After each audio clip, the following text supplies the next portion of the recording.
This man will be sealed alive inside a dark stone cell, and he'll die there, alone, forgotten by everyone.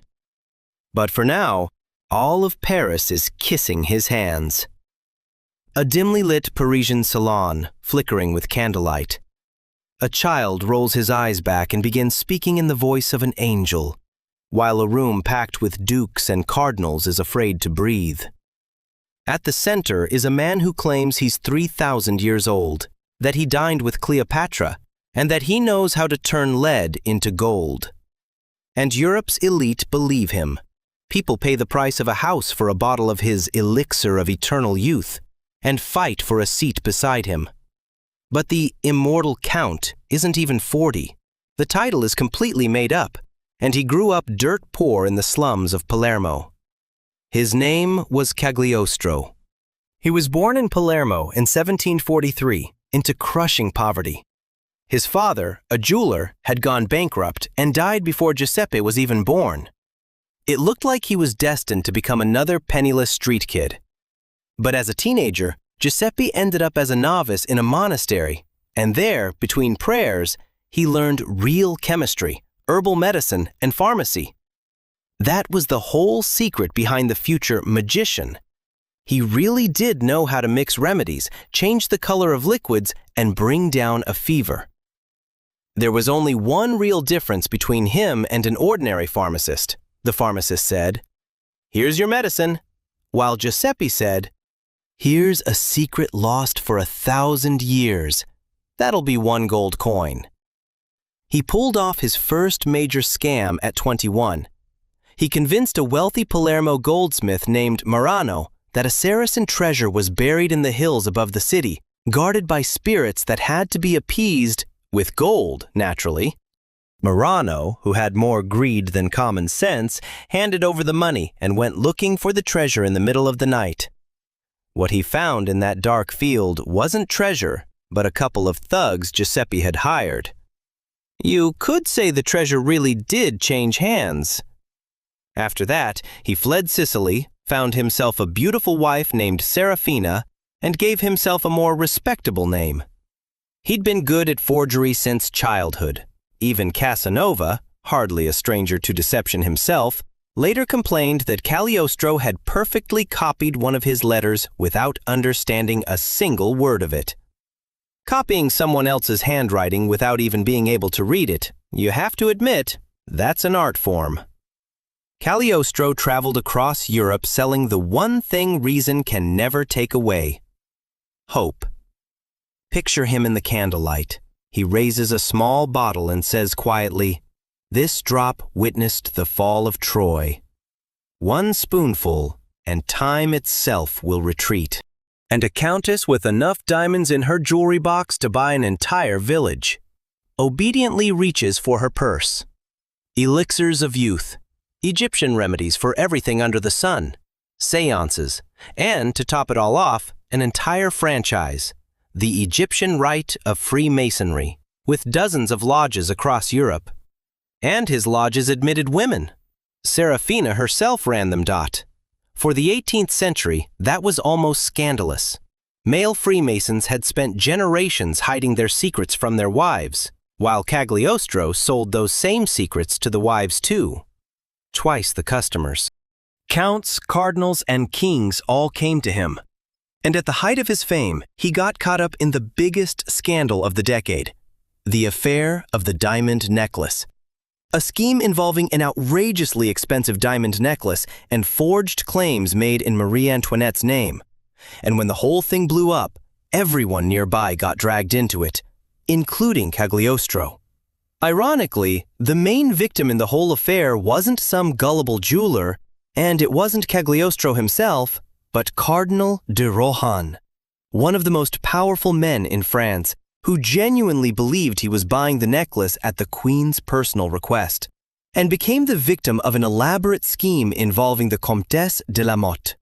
While Paris buzzed with gossip, vicious songs and pamphlets mocked the Queen as Madame Deficit.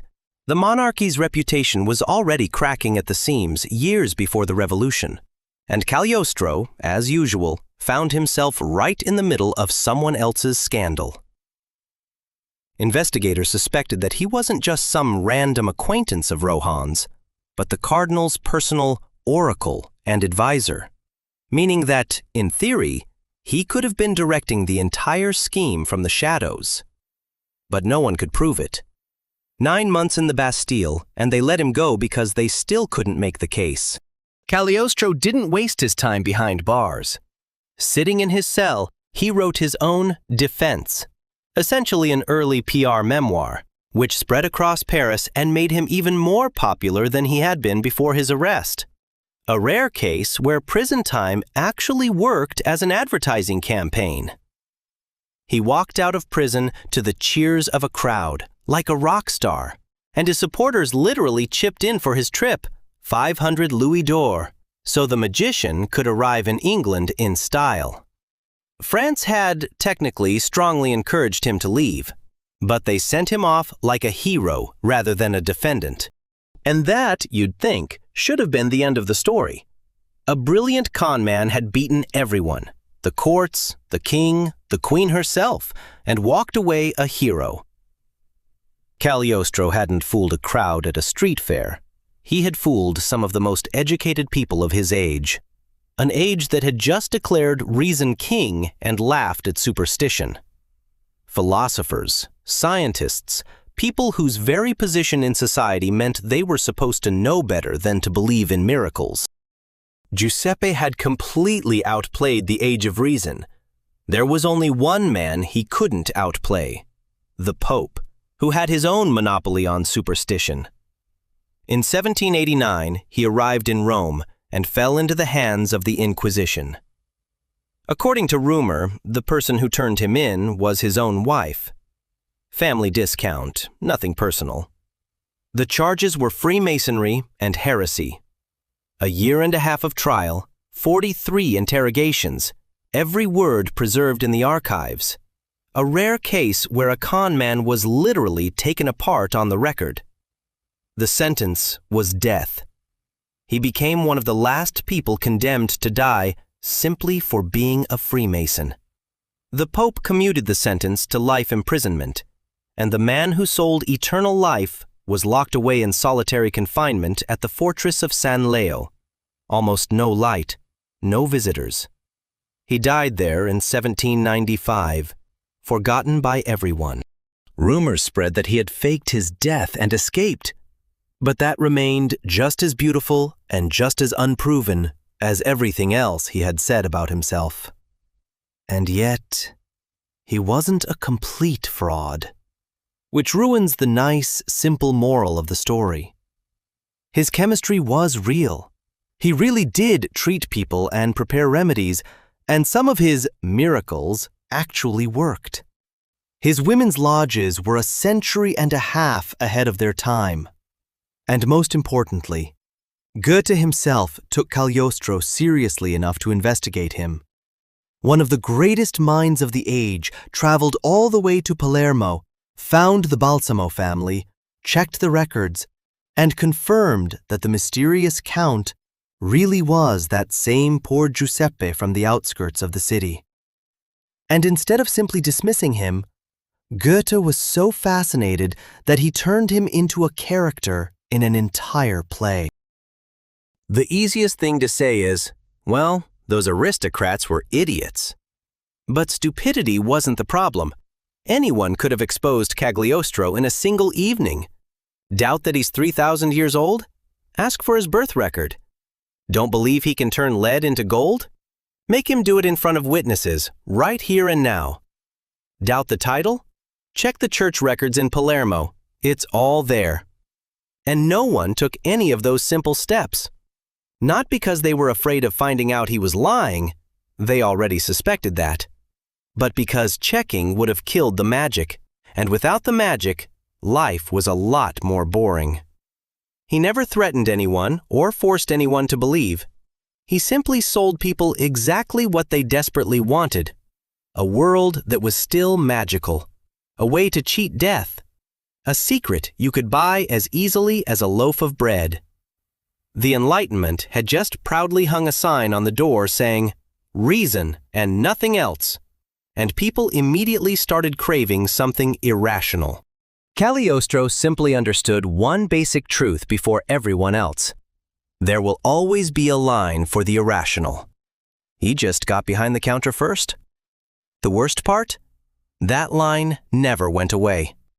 A serum promising to make you look 10 years younger is the same drop that witnessed the fall of Troy, except now the bottle says, dermatologist recommended. A detox that costs half your paycheck is the same elixir, just without the smell of sulfur. A guru selling secret knowledge by subscription is the same Cagliostro, except the carriage has been replaced by Instagram and the candles by a ring light. We haven't gotten one bit smarter in more than 200 years. We just traded the glass vial for a jar of face cream. And we're still doing everything we can to avoid asking the one question whose answer we don't actually want to know. The man who promised everyone immortality couldn't bargain for a single extra day for himself. He died alone inside a stone cell, and the world forgot the name it had been chanting only yesterday. His journey had begun at the very bottom, in the poverty of Palermo, with a boy named Giuseppe Balsamo, and in the end, that was exactly where he returned. Obscurity. Now be honest. Whose elixir of eternal youth is sitting in your feed right now? A miracle cream, a course, or some guru selling secret knowledge? Name the most shameless modern-day Cagliostro in the comments.